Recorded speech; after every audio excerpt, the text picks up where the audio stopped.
펜실베니아 대학의 심리학 교수인 앤젤라 덕월스라는 분이 자신의 책 그릿이라는 책을 써서 그 책에서 그릿에 대해서 이야기를 합니다.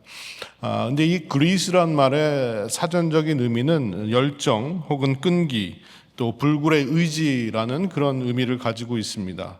한국말로 번역하는 게 사실 쉽지는 않은데 한국말 중에 가장 이 그릿이란 말에 적합한 표현은 열정적 끈기라고 할 수가 있을 겁니다. 그래서 어떤 일을 성취하는 과정에서 이 그릿이 너무나 중요하다라는 이야기를 합니다.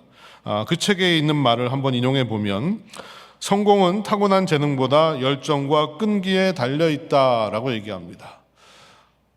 타고난 재능보다 열정과 끈기가 중요하다라는 말이겠죠. IQ라든지 재능 이런 것도 물론 중요하겠지만 그보다 더 중요한 것은 끈기 있게 목표를 향해서 추구해가는 능력이 있어야 된다.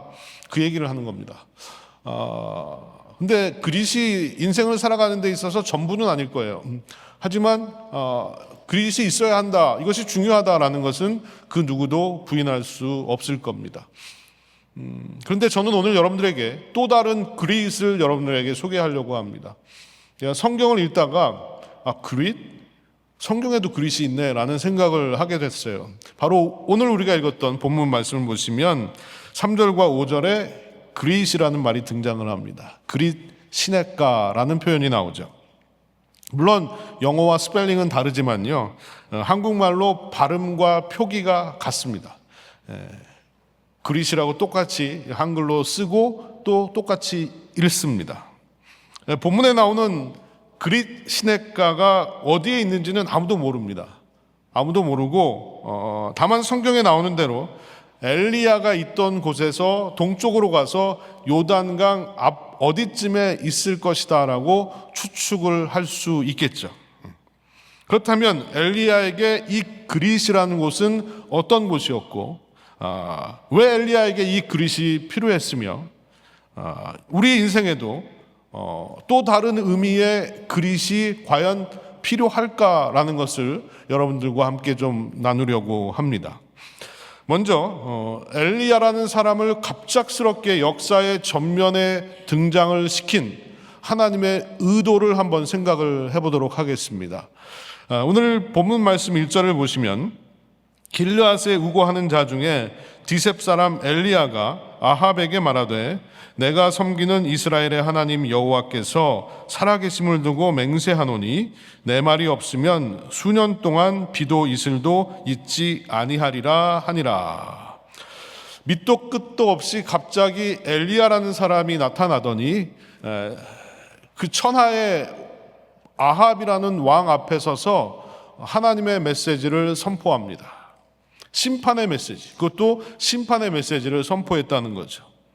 이스라엘이 가장 암울하고 타락했던 그 시기에 하나님은 침묵을 깨시고 전격적으로 한 사람을 내세우셨습니다. 그가 바로 엘리야였습니다.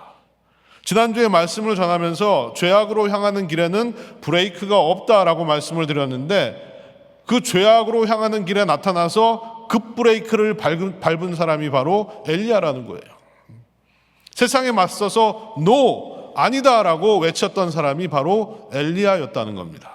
그렇다면 엘리야는 누구였을까요? 요즘 말로 엘리야는 듣보잡이었습니다. 듣도 보도 못했던 굉장히 잡스러운 존재였다라는 거죠. 당시 사람 그 누구도 엘리야가 누군지 잘 알지 못했습니다. 그리고 우리도 엘리야가 누군지 정보가 별로 없어요. 알 수 있는 게 별로 없습니다. 단지 본문 1절에 보면 길르앗에 우거하는 자 중에 디셉 사람 엘리야라는 말이 전부예요. 그러니까 엘리야라는 사람이 누구의 아들이고 하나님의 부름을 받기 전까지는 무슨 일을 했고 또 어떻게 하나님의 부르심을 받았고 이런 얘기가 1절 없습니다.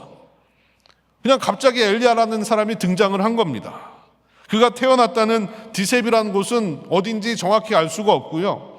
또 그가 살았다는 길르앗이라는 곳은 요단 동편에 있는 거칠고 험한 시골이었다라는 정도밖에는 알 수 있는 사실이 없다는 거죠. 결국 엘리야에 대한 정보가 이렇게 없다는 것은 그가 유명한 사람도 아니었고 주목할 만한 사람도 아니었다는 얘기겠죠. 그러면 왜 하나님은 다른 많은 사람들이 있는데, 유능하고 유명한 사람들이 있는데 그 사람들을 부르지 않고 엘리야라는 사람을 부르셨을까라는 것이 우리가 던져볼 수 있는 질문이겠죠. 왜 그러셨을까요? 그것은 그가 가진 배경이 없을지라도 하나님께서 친히 그의 배경이 되어 주시겠다라는 겁니다. 이건 굉장히 중요한 겁니다, 여러분. 아이를 키우는 부모들은 부모가 자꾸 아이의 배경을 만들어 주려고 합니다. 이런 배경도 만들어주고 이런 스펙도 만들어주고 자꾸 이런 걸 만들어가지고 우리 아이가 성공하고 잘 되기를 바라는 마음으로 그런 일들을 한다는 거예요. 근데 진정한 배경은 그런 게 아니라는 겁니다. 여호와 하나님이 우리의 아이들의 배경이 되어 주실 때 그 아이들의 인생은 행복한 인생이 될 수 있다는 거예요. 쓰임받는 인생이 될 수 있다는 겁니다. 여러분, 이 사실을 놓치지 마시길 바랍니다. 끊임없이 우리는 세상이 하는 대로 세상을 따라가려고 그러지만 우리는 세상과 다른 방법으로 사는 사람들이에요. 하나님을 배경 삼아 살아가는 사람들이 예수 믿는 사람들이라는 겁니다. 이 사실을 여러분들이 망각하지 않으셨으면 좋겠습니다. 하나님을 제외하고 모든 것을 다 가지고 있었던 아합 왕과 하나님 외에는 아무것도 가지고 있지 않았던 이 엘리야가 서로 붙었습니다. 그런데 하나님을 배경 삼아 살아갔던 엘리야가 결국 어떻게 되는지를 성경을 통해서 우리에게 똑똑히 보여주고 있는 겁니다. 여러분, 인생을 살아가시면서 하나님 앞에서 연약한 나의 모습을 보지 마시고 크신 하나님을 바라보시기를 바랍니다. 하나님께서 부르시고 사용하시면요, 그 누구도 쓰임받지 못할 인생은 없는 겁니다. 아무리 연약하고 부족하다고 느낄지라도 하나님이 내 뒤에 계시고 하나님이 나와 함께 하시면 우리는 하나님의 모든 능력이 곧 나의 능력이 되는 거예요. 그렇다면 여러분, 엘리야라는 이름의 뜻이 뭘까요?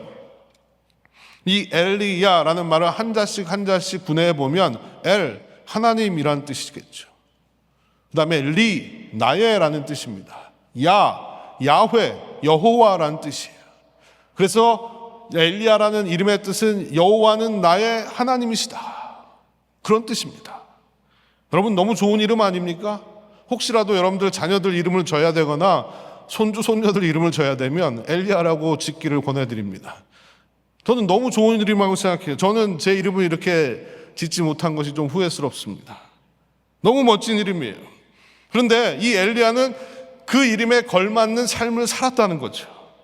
말과 행동으로 여호와 하나님만이 나의 유일한 하나님이시다라는 것을 보여주었다는 거예요. 1절 후반부 말씀을 제가 다시 한번 보겠습니다. 엘리야가 아합에게 말하되 내가 섬기는 이스라엘의 하나님 여호와께서 살아계심을 두고 맹세하노니 내 말이 없으면 수년 동안 비도 이슬도 있지 아니하리라 하니라. 여러분, 악한 아합 왕 앞에서 조금도 주눅들지 않고 내가 섬기는 이스라엘의 하나님 여호와께서 살아계심을 두고 맹세한다. 내 말이 없으면 수년 동안 비도 이슬도 이 땅에 내리지 않을 것이다 라고 담대하게 얘기합니다. 여러분, 이것은 단순히 최고의 권력자 앞에서 도전을 하는 수준을 넘어서는 거예요. 엘리야가 이렇게 외쳤던 이 말은 과연 무슨 뜻일까요? 엘리야가 이렇게 외쳤던 이 말의 의미는 나는 하나님을 섬긴다라는 선포라는 겁니다. 나는 하나님을 섬긴다. 내가 섬기는 여호와 하나님, 모두가 하나님을 다 버리고 바알을 섬긴다 할지라도 나는 여호와 하나님을 섬긴다, 나는 그런 사람이다 라고 자신의 존재를, 자신이 믿는 신앙을 떳떳하게 세상 앞에서 드러냈다는 겁니다. 여러분, 막강한 힘을 가진 왕이었습니다. 하나님을 믿는 사람들을 잡아 죽였던 살인자였습니다. 두렵지 않겠습니까? 그런 세상 앞에서 엘리야는 담대하게 나는 하나님을 믿는 사람이다 라고 외쳤다는 거예요. 내가 이 말을 했을 때 나는 죽을 수도 있습니다. 나에게 손해가 올 수도 있습니다. 불이익이 올 수도 있어요. 그럼에도 불구하고 엘리야가 이 말을 했다는 것은 자신의 믿음을 삶으로 증명했다는 겁니다. 내가 믿는 바를 내 입술로, 내 고백으로 증명했다는 거예요. 그렇다면 여러분은 어떠십니까? 여러 가지 이유로 내가 하나님을 믿는다는 그 사실을 숨기며 살고 있지는 않으십니까? 나 하나도 제대로 믿지 못하면서 내가 어디 가서 예수 믿는다는 소리를 하면 오히려 예수님의 이름에 먹칠하는 격이다라는 생각을 하시는 분도 계실지도 몰라요. 또 내가 예수 믿는다고 하면 적들이 생길 텐데, 내가 예수 믿는다고 하면 내 인생에 손해가 올지도 모르는데, 내가 예수 믿는다고 하면 불편한 것이 굉장히 많아질 텐데, 혹시 이런 생각을 하고 계시지는 않으십니까? 이런 이유로 식당에서, 직장에서, 학교에서 여러분들이 식사하실 때 기도하지 않고 밥을 먹지는 않으십니까? 이런 이유로 It's okay with Jesus라는 스티커를 차에 붙이기가 꺼려지십니까? 저는 우리가 이열치열 부흥회를 하는 날 이 스티커가 몇백 장 이상이 막 나갔다고 그러길래 그 다음 주일에 저희 교인들이 엄청 붙이시고 올 줄 알았어요. 어디다 붙이셨어요? 냉장고에다 붙이셨나? 집에 냉장고에다 다 붙이셨어요? 물론 안 받으신 분도 계시겠지만 전 주차장에 나가서 이렇게 봤어요. 얼마나 많이 붙이셨나 했더니 별로 안 붙이셨더라고요. 저는 여러분들에게 이 스티커를 붙이면 믿음이 좋은 사람이고 스티커를 붙이지 않은 사람은 믿음이 나쁜 사람이다, 이런 얘기를 드리는 게 아닙니다. 여러분들이 스티커를 만약에 붙이지 않으셨다면 내가 붙이지 않은 이유를 한번 곰곰이 생각해 보십시오. 저는 실제로요, 그 스티커를 붙인 후에 운전을 조금 더 얌전하게 하게 됐습니다. 아무래도 신경이 쓰이더라고요. 그리고 이상하게 운전하는 사람을 보고도 좀 참게 되었어요. 그럴 수도 있겠지라는 생각을 하게 됐습니다. 근데 어떤 분은 또 이런 얘기를 하시더라고요. 본인이 차에 스티커를 붙였는데 길을 가다가 이제 신호에 섰고 그 노숙자가 와가지고, 홈레스가 와가지고 이게 구걸을 하더래요. 근데 자기도 모르게 막 캐시를 막 찾게 되더라는 거예요. 그래서 캐시를 찾아가지고 그 노숙자에게 전해줬다라는 얘기를 하시는 것을 들었습니다. 여러분, 우리 모두는 마찬가지예요. 우리의 모습을 보면요, 나는 예수 믿는다는 말을 자신 있게 할 사람들이 거의 없습니다. 하지만 내가 예수 믿는 사람임을 선포하고 고백하면 나의 삶이 달라지기 시작한다는 거예요. 내가 예수 믿는 사람이라는 것을 드러냈을 때 내가 그동안 신경 쓰지 않았고 스쳐보냈던 것들, 또 무심코 지나갔던 것들조차도 내가 조금씩 관심을 갖게 되고 신경을 쓰게 된다는 겁니다. 여러분, 어쩌면 엘리야도요, 하나님을 믿는 사람처럼 살지 못했을 수도 있습니다. 그런데 그가 담대하게 나는 하나님을 믿는 사람이다 라고 선포를 한 후에 그의 삶이 더욱더 담대해져 갔을 수 있다는 겁니다. 여러분, 숨기지 말고 말하십시오. 숨기지 말고 선포하십시오. 고백하십시오. 나는 예수 믿는 사람이라고, 나는 하나님을 믿는다고. 우리가 입술로 고백하고 삶으로 고백할 때 하나님은 우리를 기뻐하시고 우리를 하나님의 도구로 사용하여 주실 줄로 믿습니다. 두 번째로 1절에서 엘리야가 한 말의 의미를 다시 한번 따져보면 그 말은 하나님은 살아계신다라는 말입니다. 그는 아합에게 여호와께서 살아계심을 두고 맹세한다라고 얘기했습니다. 엘리야는 자신이 믿고 있는 그대로를 말한 거예요. 많은 이스라엘 백성들은 바알이라는 신을 섬기면서 하나님은 죽은 신처럼 생각을 했습니다. 그러나 이 엘리야는 하나님의 살아계심을 당당하게 선포했다는 겁니다. 그러면 어떻게 엘리야가 하나님의 살아계심을 당당하게 말할 수 있었을까요? 그가 경험했기 때문에, 하나님의 살아계심을 경험했기 때문에 그는 담대하게 말할 수가 있었던 겁니다. 그렇다면 우리도 날마다 순간마다 하나님이 살아계시다는 것을 경험하면서 살고 있지 않습니까?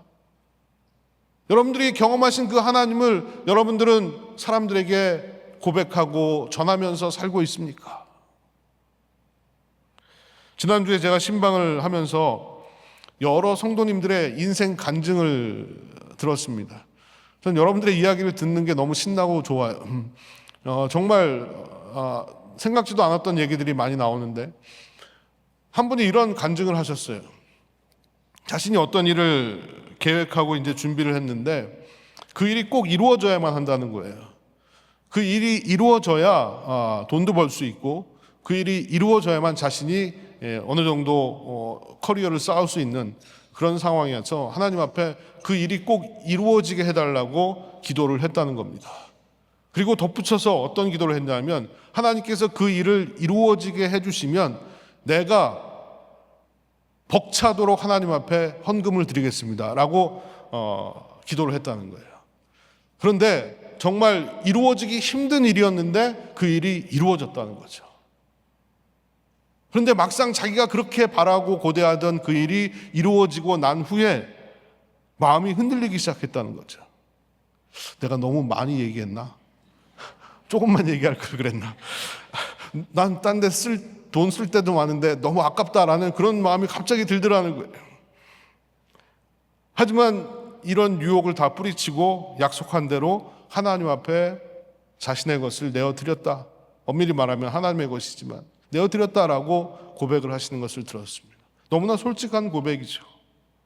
우리는 너나 할 것 없이 하나님의 살아계심을 경험하면서 살아갑니다. 그런데 내게 일어난 일들이 하나님이 하신 일이라고 믿지 않는 사람들도 있고, 그것을 믿는다 할지라도 하나님께 영광을 돌려드리지 않더라는 거죠.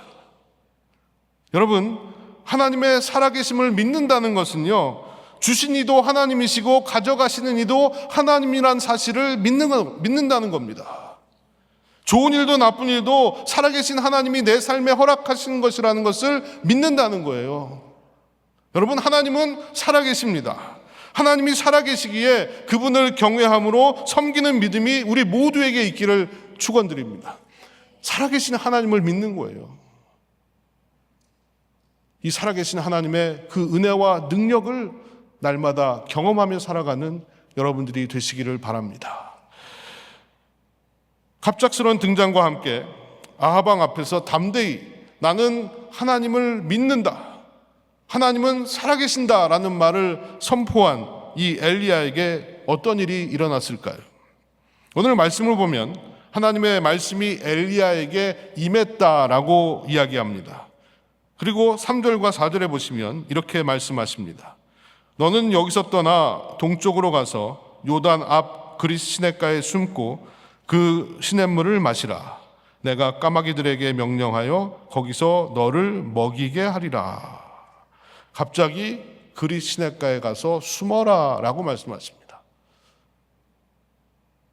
엘리야는 이 하나님의 말씀에 순종합니다. 그리고 하나님은 말씀하신 대로 엘리야의 필요를 채워주십니다. 5절과 6절을 이어서 보겠습니다.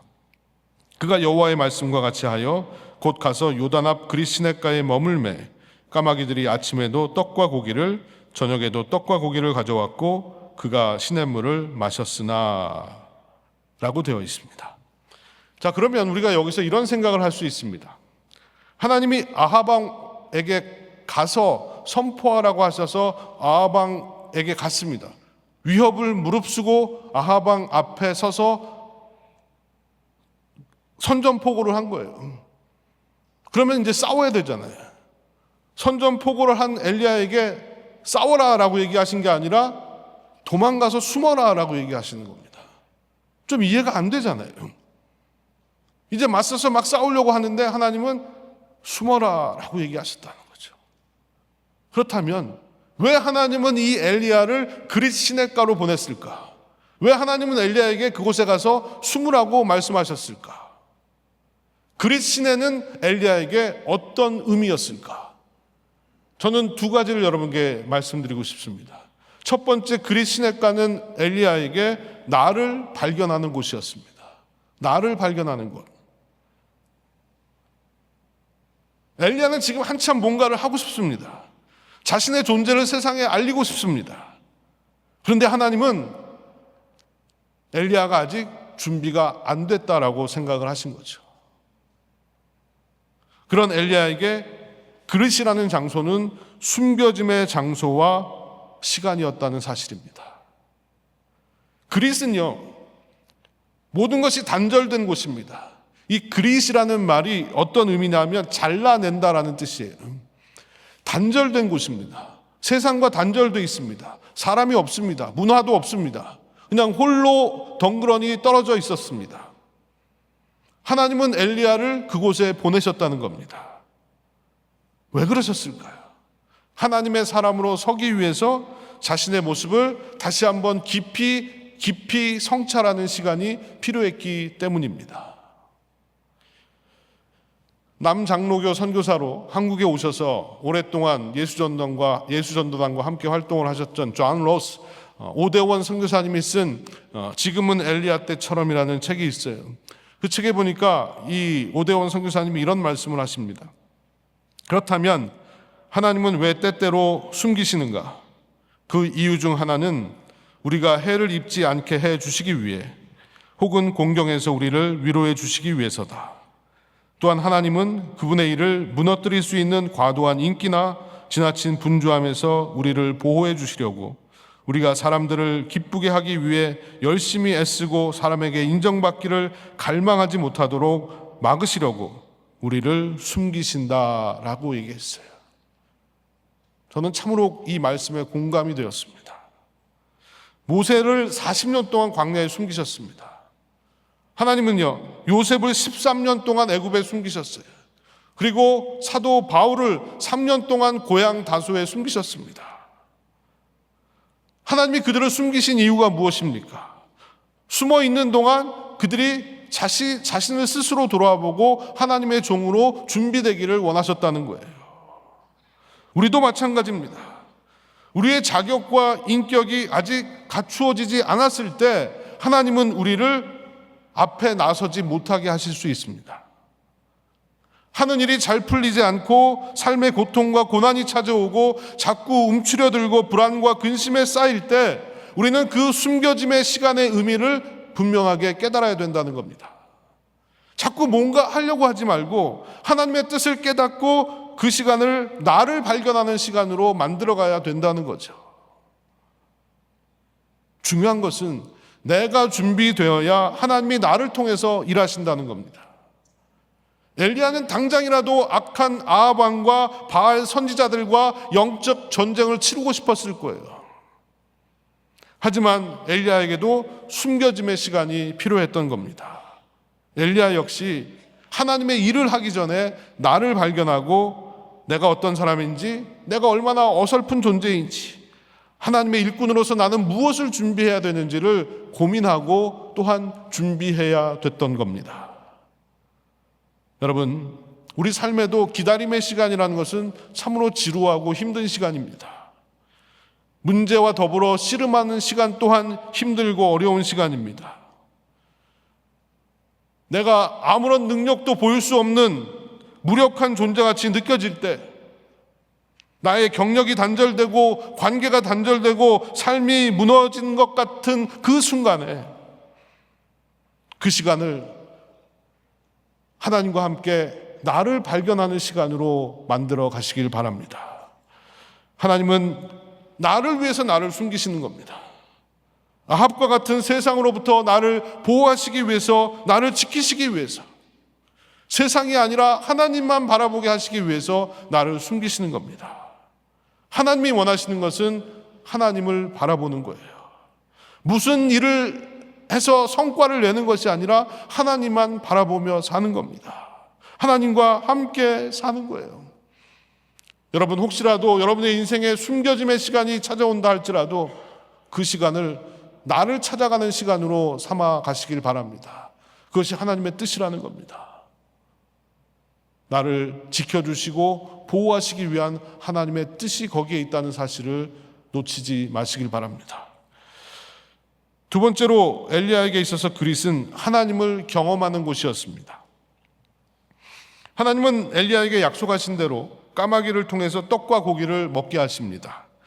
하나님은 결국 엘리야를 그 누구의 손에도 미치지 않게 안전한 곳으로 인도해 주신 거예요. 다윗은 시편 18편 2절에서 이런 고백을 하죠.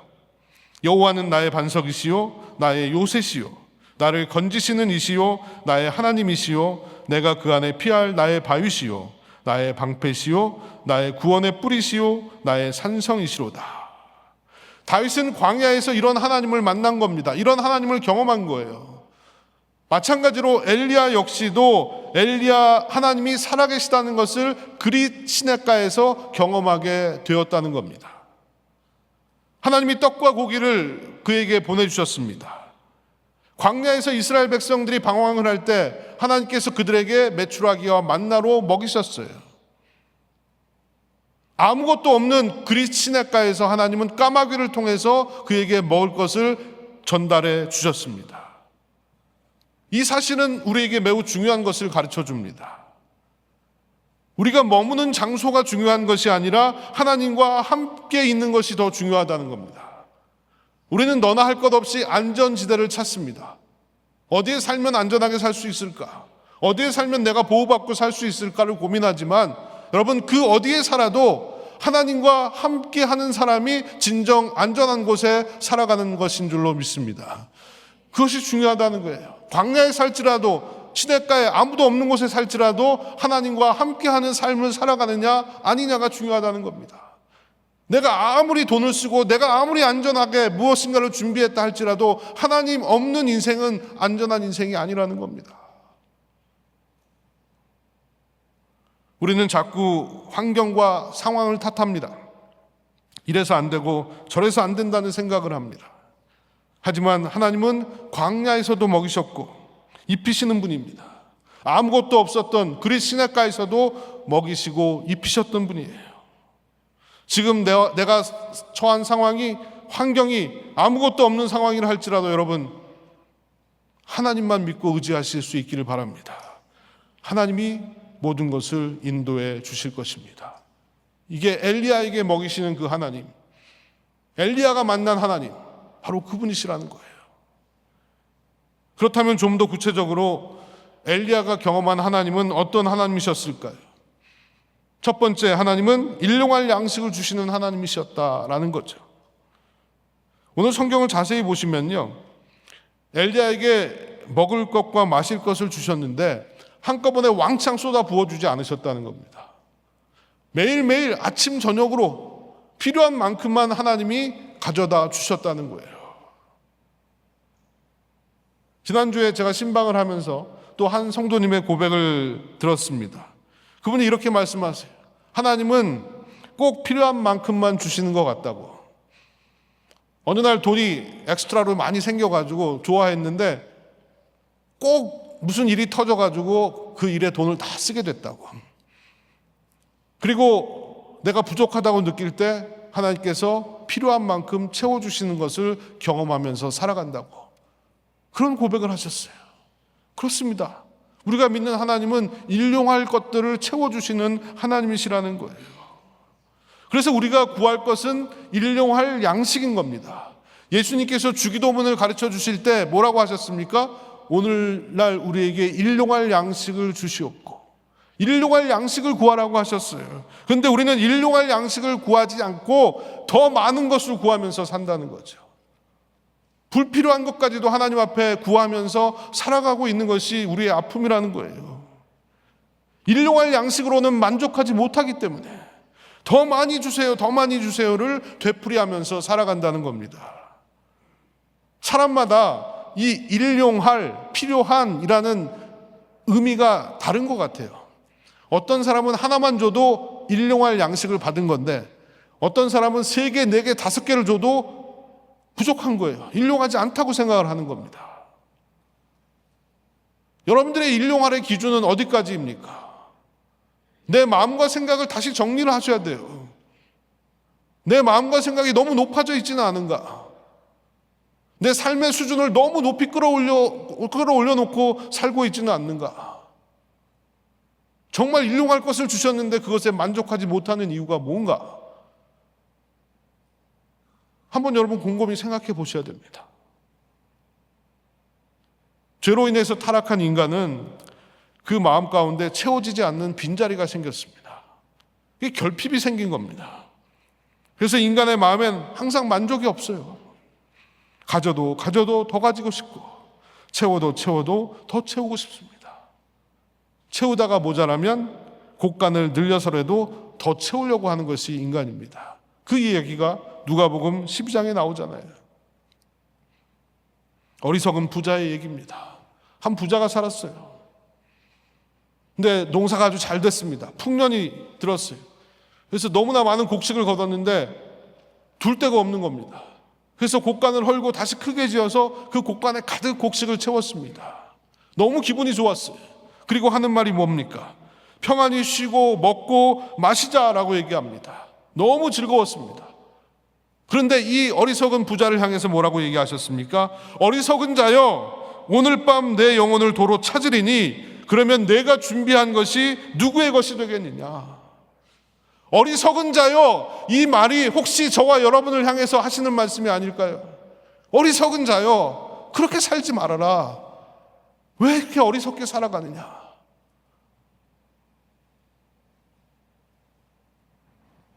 우리도 이 어리석은 자의 길을 따라가고 있지는 않습니까?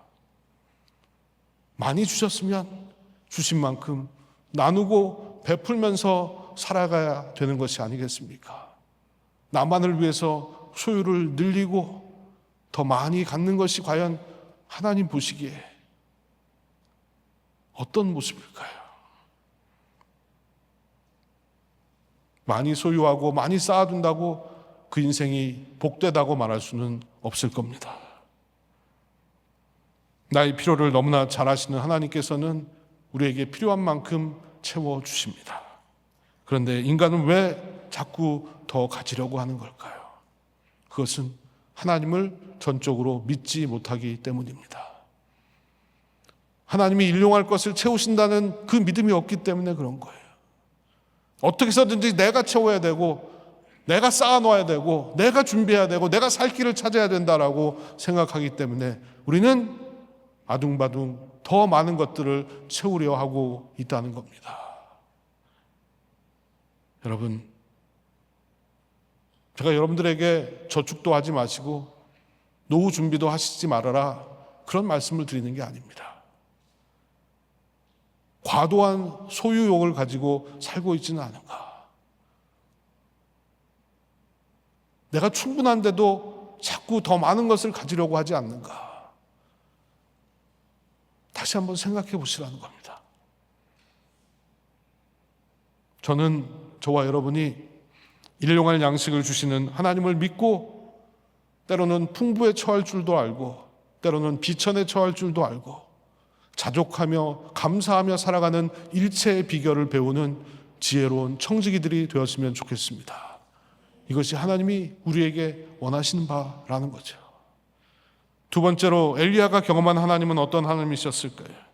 그 하나님은 일상이 기적이 되게 하시는 하나님이셨습니다.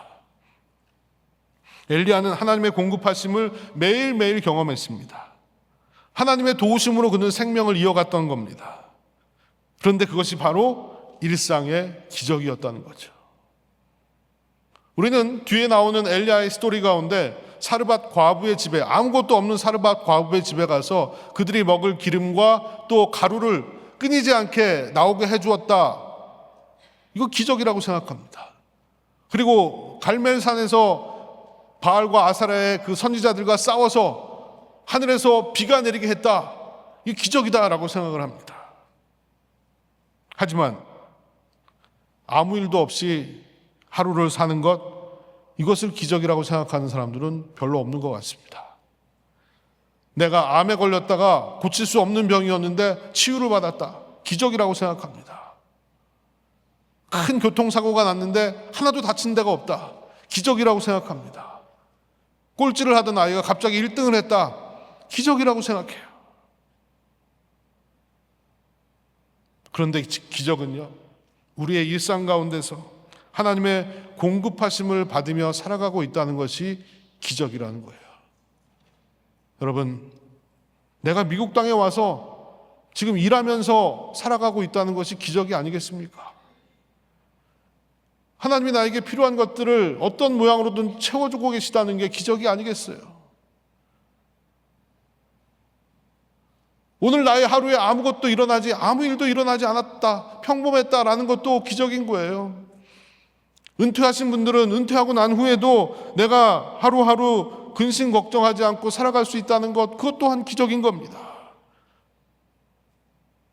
우리의 매일은 기적의 연속이다. 나의 일상을 여러분들이 어떻게 바라보시냐에 따라서 그것을 기적으로 느끼실 수도 있고 기적으로 느끼지 않을 수도 있습니다. 우리가 잘 아는 박완서라는 소설가가 계시죠. 그분이 일상의 기적이라는 글을 쓰셨는데 한번 여러분 화면을 보시고 여러분도 마음속으로 한번 따라서 읽어보시고요. 과연 나는 어떻게 살았는지를 생각해 보시길 바랍니다. 같이 한번 보겠습니다. 덜컥 탈이 났다. 유쾌하게 저녁 식사를 마치고 귀가했는데 갑자기 허리가 뻐근했다. 자고 일어나면 낫겠거니 대수롭지 않게 여겼는데 웬걸 아침에는 침대에서 일어나기조차 힘들었다. 그러자 하룻밤 사이에 사소한 일들이 굉장한 일로 바뀌어 버렸다. 세면대에서 허리를 굽혀 세수하기, 바닥에 떨어진 물건을 줍거나 양말을 신는 일, 기침을 하는 일, 앉았다가 일어나는 일이 내게는 더 이상 쉬운 일이 아니었다. 별 수 없이 병원에 다녀와서 하루를 빈둥거리며 보냈다. 비로소 몸에 소리가 들려왔다. 실은 그동안 목도 결리고 손목도 아프고 어깨도 힘들었노라. 눈도 피곤했노라. 몸 구석구석에서 불평을 해댔다. 언제까지나 내 마음대로 될 줄 알았던 나의 몸이 이렇게 기습적으로 반란을 일으킬 줄은 예상조차 못했던 떠라. 어쩔 줄 몰라 쩔쩔맸다. 이때 중국 속담이 떠올랐다. 기적은 하늘을 날거나 바다 위를 걷는 것이 아니라 땅에서 걸어 다니는 것이다. 예전에 싱겁게 웃어 넘겼던 그 말이 다시 생각난 건 반듯하고 짱짱하게 걷는 게 결코 쉬운 일이 아님을 실감하게 되었기 때문이다. 여러분, 그냥 살던 대로 사는 것 쉬운 일이 아닙니다. 살던 대로 살지 못하게 되는 경우가 언제든지 생길 수 있습니다. 내가 하루하루 살던 대로 살아가고 있다면 여러분들은 기적을 체험하고 계시는 겁니다. 하나님은 우리의 일상이 기적이 되게 하시는 분이십니다.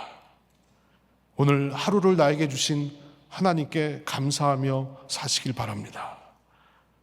나의 일상이 그저 평범한 일상이 되게 해주는 나의 가족들, 나의 주변 사람들에게 감사하실 수 있기를 바랍니다. 그리고 나의 일상에서 살아계신 하나님을 만나고 하나님을 경험하시기를 축원드립니다. 성도 여러분, 우리에게도 그릿이 필요합니다. 어떤 분에게는 이 그릿이 질병일 수 있습니다. 또 은퇴일 수도 있고요. 사업 실패일 수도 있습니다. 또 실직과 해고일 수도 있어요. 또 어떤 분에게는 출산과 양육일 수도 있습니다. 나의 경력이 단절되고 사람과 단절되고 아무것도 할 수 있는 일이 없어서 멍하게 앉아있는 그 순간이 바로 나에게 그릿일 수 있다는 겁니다. 만약 여러분들이 그 그릿을 만났을 때 그 그릿이 나를 파괴하고 나를 무너뜨리는 그릇이 아니라 나를 발견하고 하나님을 만나는 그릇으로 만들어 가실 수 있기를 바랍니다. 그 그릇이 나에게 그런 그릇이 될 때 능력이 되는 겁니다. 힘이 되는 거예요. 하나님이 나에게 왜 이런 단절과 이런 아픔과 이런 상처를 허락하셨는지 내가 다시 한번 곰곰이 생각해 보며 내가 처한 이 단절의 상황, 아픔의 상황, 외로움의 상황을 오히려 하나님의 영광을 위해서 일어나고 또 삶을 살아내고 승리하는 그런 상황으로 반전시키는 주님과 함께 동행하고 예수 안에서 힘을 얻는 여러분들이 되시기를 주의 이름으로 축원드립니다. 기도하겠습니다.